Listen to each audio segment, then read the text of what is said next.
Rules for calculating the uncertainties in final result. हमारे पास numericals आएंगे तो न्यूमेरिकल कुछ सम या डिफरेंस क्यों होंगे या मल्टीप्लाई या डिवाइड क्यों होंगे, इस तरीके से कुछ न्यूमेरिकल है वो एवरेज हो सकता है, एवरेज के न्यूमेरिकल हो सकते हैं, कुछ पावर्स के न्यूमेरिकल हो सकते हैं, या इसी तरीके से कुछ न्यूमेरिकल जो हैं वो टाइम पीरियड फाइंड करने के हो सकते हैं। तो ये जितने भी हमारे पास न्यूमेरिकल्स होंगे इनमें अनसर्टेनिटीज को किस तरीके से फाइंड करते हैं इनको भी हम देखेंगे। तो बहुत ध्यान से, बहुत तवज्जो से आज का ये वाला लेक्चर भी सुनिएगा, समझिएगा। चलें जी अपना लेक्चर स्टार्ट करते हैं जी। सबसे पहले है देखें मेरे पास रूल नंबर 1 है for addition and subtractions. 2 number है, उन 2 नंबर्स को हम किस तरीके से ऐड या सब्ट्रैक्ट करते हैं। देखें नंबर 1 पॉइंट उसका क्या है, estimated value for added or subtracted. Estimated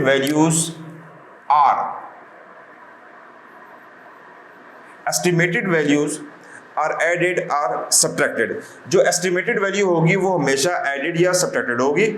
next one, absolute uncertainties are always added.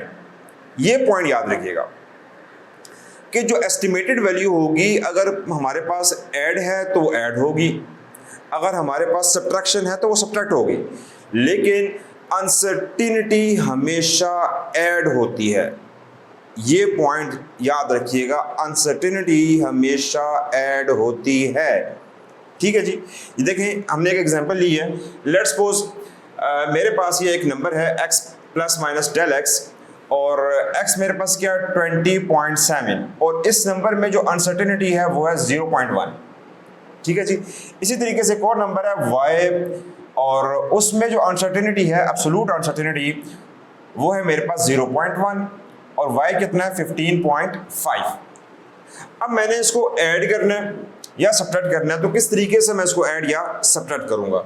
देखें z मेरे पास क्या होगा, x प्लस यानी कि add minus subtraction x plus minus y, और डेल z जो उसमें अनसर्टेनिटी होगी वो किस तरीके से फाइंड करेंगे, वो जो उसकी अनसर्टेनिटी है उन्हें हम हमेशा ऐड करेंगे, उसमें सब्ट्रैक्शन नहीं होगी, अनसर्टेनिटी हमेशा ऐड होगी।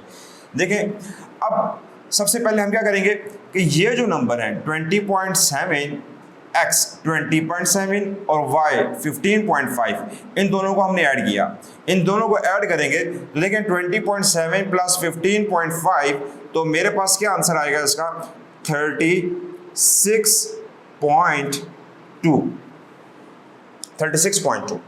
ठीक है जी। और 20.7 और 15.5 को अगर मैं माइनस करूं तो मेरे पास आंसर आता है 5.2। ठीक है जी। तो इन दोनों को अगर ऐड करें तो मेरे पास ये आंसर आ गया, इन दोनों को अगर हम माइनस करें तो मेरे पास आंसर आ गया 5.2। लेकिन इनकी जो अनसर्टेनिटी है, इन नंबर्स में जो अनसर्टेनिटी है वो हमेशा ऐड होगी, यानी कि 0.1 प्लस 0.1 मेरे पास क्या आ जाएगा 0.2 सेंटीमीटर। तो मैं अपना फाइनल रिजल्ट किस तरीके से लिखूंगा, z जो प्लस वाला एडिशन वाला वो मैं कैसे लिखूंगा जी, मेरे पास आंसर आएगा 36.2 प्लस माइनस 0.2 सेंटीमीटर। और दूसरा मैं किस तरीके से लिखूंगा वो देखिए 5.2 प्लस माइनस 0.2 सेंटीमीटर। ठीक है जी। यहां पे भी लिख लेते हैं प्लस माइनस। तो याद रखिए जो बेस्ट एस्टिमेट होता है अगर एडिशन है या सब्ट्रैक्शन है तो बेस्ट एस्टिमेट जो है वो ऐड होगा या सब्ट्रैक्ट होगा, लेकिन उनके अंदर जो अनसर्टेनिटीज हैं वो हमेशा ऐड होगी।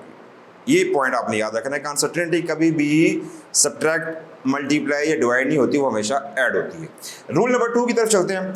रूल नंबर 2 है फॉर मल्टीप्लिकेशन एंड डिवीजन, कि अगर हमारे पास कोई नंबर्स आ जाए उनको मल्टीप्लाई करना या डिवाइड करना है तो उनको किस तरीके से मल्टीप्लाई या डिवाइड करेंगे। देखिए estimated value are multiplied or divided. जो एस्टिमेटेड वैल्यू होगी वो मल्टीप्लाई है तो मल्टीप्लिकेशन, अगर डिवाइड है तो डिवाइड होगी, और परसेंटेज अनसर्टेनिटीज आर एडेड। और जो परसेंटेज अनसर्टेनिटी है उनको हम दोबारा ऐड करेंगे। जैसे मैंने रूल नंबर 1 में बताया कि अनसर्टेनिटी हमेशा ऐड होती है, तो यहाँ पे भी देखें परसेंटेज अनसर्टेनिटी आर एडेड। याद रखिएगा, ये पॉइंट याद रखिएगा, अगर आपको क्वेश्चन में अनसर्टेनिटी एब्सोल्यूट में गिवन है तो आप सबसे पहले उसको परसेंटेज में कन्वर्ट करेंगे।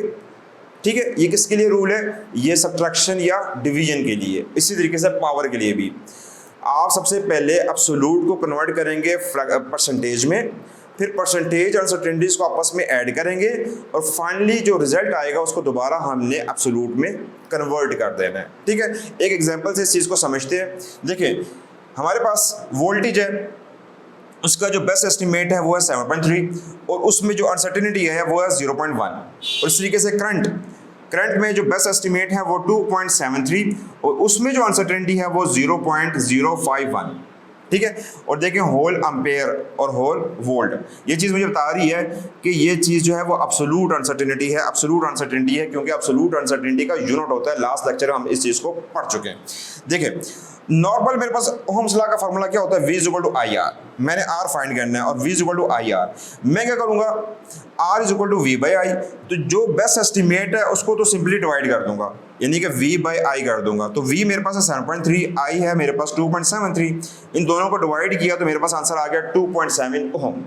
ठीक है, अब लेकिन देखें वोल्टेज में भी कुछ अनसर्टेनिटी थी, करंट में भी कुछ अनसर्टेनिटी थी, तो मतलब इस आंसर में भी कुछ अनसर्टेनिटी मौजूद है। अब वो अनसर्टेनिटी कितनी है वो हमने फाइंड करनी है। तो मैंने आपको बताया था कि अगर मुझे अनसर्टेनिटी गिवन होगी एब्सोल्यूट में तो मैं फर्स्ट ऑफ ऑल उसको कन्वर्ट करूंगा परसेंटेज में और फिर उसको आंसर को दोबारा मैं एब्सोल्यूट में लेके जाऊंगा। तो परसेंटेज में कन्वर्ट करने का क्या तरीका है? लास्ट लेक्चर में भी मैंने आपको एक कन्वर्जन बताई थी, यहाँ पे भी देख लें। देखिए परसेंटेज अनसर्टेनिटी इन वोल्टेज वो किस तरीके से करेंगे? Absolute uncertainty in voltage divided by best estimate यानी कि measured value multiply by 100%, value put की, मेरे पास आ गया 1%। इस तरीके से परसेंटेज अनसर्टेनिटी इन करंट। अब करंट की क्या होगा? Absolute divided by measured multiply by 100%। देखें एब्सोल्यूट है इसका 0.051 और 2.73 इसकी मेजर्ड मल्टीप्लाई बाय 100%, तो मेरे पास इसका आंसर राउंड ऑफ करके मेरे पास आ गया 2%। अब टोटल अनसर्टेनिटी कितनी होगी इसमें आर में? तो मैं दोनों परसेंटेज अनसर्टेनिटी को आपस में ऐड कर दूंगा तो मेरे पास आंसर आ जाएगा 3%। तो ये मेरे पास है परसेंटेज अनसर्टेनिटी। अब आंसर को दोबारा मैंने एब्सोल्यूट में कन्वर्ट करना है। एडिशन अनसर्टेन, इसमें मल्टीप्लिकेशन और डिवीजन में जो अनसर्टेनिटी होती है ऐड होती है, लेकिन ऐड करने के लिए सबसे पहले हम उसको परसेंटेज में कन्वर्ट करते हैं। तो परसेंटेज में कन्वर्ट करके हमने उसको ऐड कर दिया तो हमारे पास आ गया 3%। अब आंसर को दोबारा मैंने एब्सोल्यूट में कन्वर्ट करना है, तो कैसे करूंगा? देखें ये मैंने अपना फाइनल रिजल्ट अब लिखना है, R plus minus del R। तो ये तो था मेरे पास R की वैल्यू जो मेरे पास यहाँ पे आ गई थी 2.7 और ये परसेंटेज 3%। इस परसेंट का मतलब क्या होता है? Divided by 100। तो मैंने इसको 3 को डिवाइडेड बाई 100 किया और multiply by original value measured value 2.7, तो इसको सॉल्व किया तो मेरे पास ये आंसर आ गया। और ये जिसका जो वैल्यू मेरे पास आई 2.7 प्लस माइनस 0.08 ओहम्स। और ये देखें ये चीज़ मुझे बता रही है ये एब्सोल्यूट अनसर्टेनिटी है, चूंकि एब्सोल्यूट अनसर्टेनिटी का यूनिट होता है, परसेंटेज का यूनिट नहीं होता। तो इस पॉइंट को बहुत तवज्जो के साथ इसको समझिएगा। देखें दोबारा मैं इसको रिवाइज कर देता हूँ कि आपके पास जब मल्टीप्लिकेशन करनी है या डिवीजन करनी है तो जो गिवन अनसर्टेनिटीज होंगी, अगर तो वो परसेंटेज में है तो सिंपली आपने ऐड करना है और एट द एंड उनको जो है वो एब्सोल्यूट में कन्वर्ट कर देना है। लेकिन अगर वो एब्सोल्यूट में है तो एब्सोल्यूट को पहले परसेंटेज में कन्वर्ट करेंगे, परसेंटेज को ऐड करेंगे और ऐड करने के बाद दोबारा उसको एब्सोल्यूट में कन्वर्ट कर देंगे। और इनकी कन्वर्जन का क्या तरीका होता है? लास्ट जो लेक्चर था अनसर्टेनिटी का उसमें मैंने कन्वर्जन के बारे में बताया। ठीक है जी, चलिए आगे चलते हैं। Rule number 3। रूल नंबर 3 है पावर के लिए। अगर कुछ ऐसे न्यूमेरिकल आ जाते हैं जो पावर है जिसमें इंक्लूड है तो उनको किस तरीके से हम सॉल्व करेंगे? लेट्स सपोज देखें मेरे पास एक नंबर है z और वो वैल्यू है उसकी z is equal to x की पावर n। ठीक है जी, और x क्या है? x मेरे पास एक ऐसा नंबर है जिसका बेस्ट एस्टिमेट है a और उसमें जो अनसर्टेनिटी है वो है डेल a। तो मैं इसको किस तरीके से सॉल्व करूंगा? बहुत आसान है। देखिए इसकी मैंने x की वैल्यू यहाँ पे पुट की, x के नीचे a plus minus del a की पावर n। अब इसको किस तरीके से सॉल्व करेंगे कि ये जो पावर होगी वो बेस्ट एस्टीमेट के ऊपर जाएगी, ए की पावर एन, बेस्ट एस्टीमेट की हम पावर लगाएंगे, और दूसरा जो हमारे पास एब्सोल्यूट अनसर्टेनिटी है, एब्सोल्यूट अनसर्टेनिटी को परसेंटेज में कन्वर्ट करेंगे, परसेंटेज में कन्वर्ट करने के बाद पावर को उसके साथ मल्टीप्लाई कर देंगे। समझ आ रही है जी? देखिए दोबारा से इसको समझिएगा कि ये पावर को मैं किस तरीके से इसमें अप्लाई करूंगा। जो मेरे पास बेस्ट एस्टिमेट है पावर को उसके ऊपर अप्लाई करूंगा, उसका देखें ए की पावर एन होगी, उसकी मैं पावर लूंगा, और जो एब्सोल्यूट अनसर्टेनिटी है इसको परसेंटेज में कन्वर्ट करेंगे और पावर को उसके साथ मल्टीप्लाई कर देंगे। ठीक है जी, उम्मीद है कि आपको समझ आ गया होगा। नेक्स्ट देखिए हमारे पास रूल नंबर 4 है अनसर्टेनिटी इन एवरेज वैल्यूज। कोई हमारे पास एवरेज वैल्यूज आ जाए, उनको फाइंड करना हो, तो उनमें अनसर्टेनिटी हो तो उसको किस तरीके से सॉल्व करते हैं। इसके 3 स्टेप्स है। नंबर 1 स्टेप क्या है, एवरेज ऑफ मेजर्ड वैल्यू। जो आपको गिवन वैल्यूज हैं, जो मेजर्ड वैल्यू हैं, उनका सबसे पहले हमने एवरेज लेना है। सेकंड क्या है, deviation of each value from average. जो मेरे पास एक एवरेज आ गया उससे मैंने हर वैल्यू का कितना डेविएशन है, कितना डिफरेंस है, वो मैंने फाइंड करना है। और थर्ड क्या है, वो जो डेविएशन आ गया उसका दोबारा एवरेज फाइंड कर लूंगा तो मेरे पास आंसर आ जाएगा। देखिए मेरे पास लेट्स सपोज एग्जांपल है, ये आपकी नेशनल बुक फाउंडेशन में भी एग्जांपल दी गई है, वही मैंने यहाँ पे आपकी जो बुक में एग्जांपल है वही यहाँ पे लिखी हुई है ताकि आपको मजीद अच्छी सी क्लियर हो जाए।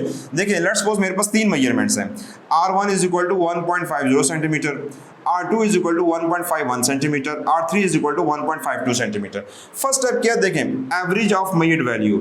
ये जो मेरे पास मेजर्ड वैल्यू इनका मैंने एवरेज लिया। एवरेज कैसे लेते हैं, जितनी भी क्वांटिटी होती है उनको आपस में प्लस करते हैं और नंबर ऑफ क्वांटिटी के साथ डिवाइड कर देते हैं। अब मेरे पास क्वांटिटी देखिए 1.50, 1.51, 1.52, ये 3 क्वांटिटीज हैं। इन तीनों को मैंने ऐड किया और टोटल 3 पे थी तो 3 पे डिवाइड कर दिया, तो मेरे पास क्या आंसर आ गया 1.51 सेंटीमीटर।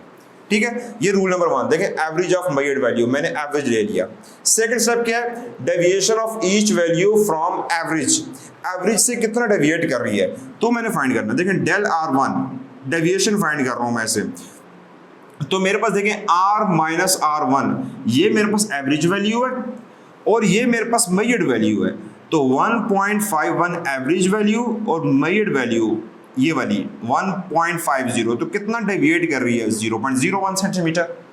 दूसरा देखें R2 के हिसाब से कितना R2 कितना डेविएट कर रहा है एवरेज से, तो 1.51 माइनस 1.51 तो वो तो दोनों सेम है तो 0 सेंटीमीटर।